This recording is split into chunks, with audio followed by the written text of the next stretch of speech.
حضرت امیر معاویہ رضی اللہ تعالیٰ عنہ آرام فرما رہے تھے کہ اچانک کسی نے آپ رضی اللہ تعالیٰ عنہ کو بیدار کر دیا۔ حضرت امیر معاویہ رضی اللہ تعالیٰ عنہ نے ادھر ادھر دیکھا تو ان کو کوئی شخص نظر نہ آیا۔ پھر آپ رضی اللہ تعالیٰ عنہ نے دیکھا کہ ایک شخص دروازے کی آڑ میں اپنا منہ چھپائے کھڑا ہے۔ آپ رضی اللہ تعالیٰ عنہ نے دریافت کیا تو کون ہے؟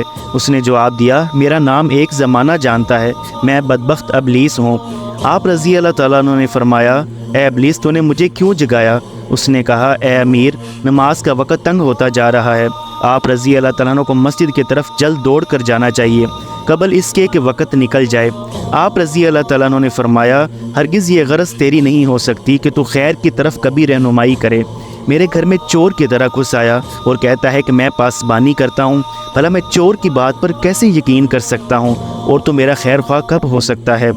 ابلیس نے کہا ہم کبھی فرشتوں میں شامل رہے ہیں اور اطاعت کے راستے کو دل و جان سے طے کر چکے ہیں۔ سفر کرتے ہوئے کوئی خواہ کہیں چلا جائے، وطن کی محبت اس کے دل سے کب جا سکتی ہے؟ ہم بھی خدا کے دریائے رحمت سے پانی پی چکے ہیں اور اس کی رضا کے باغ کی سیر کر چکے ہیں، کبھی ہم بھی اس کی درگاہ کے عاشق تھے۔ اگر اس کے دریائے کرم نے مجھ پر عطاب کیا تو پھر کیا ہوا؟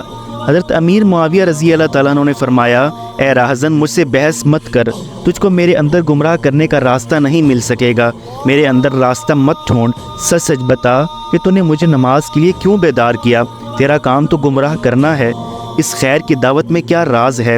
جلد بتا۔ ابلیس نے کہا بدگمان آدمی تو سچی بات کو 100 دلیلوں کے باوجود تسلیم نہیں کرتا، میرا قصور صرف یہ ہے کہ ایک بدی کر بیٹھا اور دنیا میں بدنام ہو گیا۔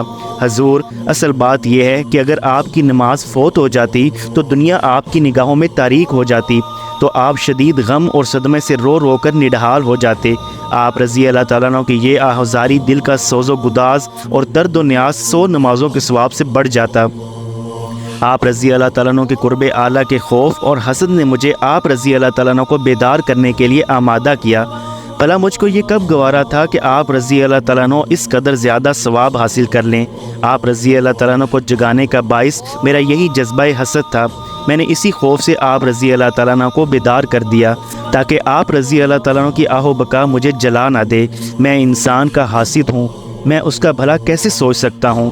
اسی حسد سے میں نے ایسا کیا ہے۔ میں انسان کا دشمن ہوں، میرا دل یہ کیسے گوارا کرے کہ اسے کوئی فائدہ پہنچے؟ حضرت امیر معاویہ رضی اللہ تعالیٰ عنہ نے فرمایا ہاں اب تو نے اصل بات بتائی، دراصل تو نہیں چاہتا کہ میں خلوص اور درد کے ساتھ اللہ تعالیٰ کے حضور گڑ گڑاؤں اور اپنی آنکھوں سے ندامت اور پشیمانی کے آنسو بہاؤں، کیونکہ اس آہ و فغاں کا حق تعالیٰ کے نزدیک بہت بڑا درجہ ہے۔ درس حیات شیطان انسان کا کھلا دشمن ہے، اس لیے ہر لمحہ اس سے چکنے رہو۔